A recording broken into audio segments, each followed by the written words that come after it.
Parliament అభ్యర్థులపై tea Congress కసరత్తు చేస్తుంది. 306 మంది ఆశావాహుల నుంచి వచ్చిన దరఖాస్తులపై చర్చించిన ఎలక్షన్ కమిటీ 15న మరోసారి సమావేశం కావాలని నిర్ణయించింది. బలమైన అభ్యర్థుల పేర్ల దగ్గర టిక్ చేసి పంపాలని పీఈసీ సభ్యులకు సూచించింది.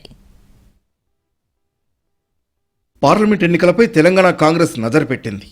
ఆశావాహుల దరఖాస్తులపై కసరత్తు చేస్తోంది. మహబూబాబాద్ నియోజకవర్గం నుంచి అత్యధికంగా 48 మంది పోటీ చేసేందుకు దరఖాస్తు చేసుకున్నారు. వరంగల్ 42, పెద్దపల్లి 29, భువనగిరి 28, నాగర్ కర్నూలు 26, ఆదిలాబాద్ నుంచి 22 మంది అప్లికేషన్ పెట్టారు. తక్కువగా మహబూబ్ నగర్ నుంచి 4 దరఖాస్తులు వచ్చాయి.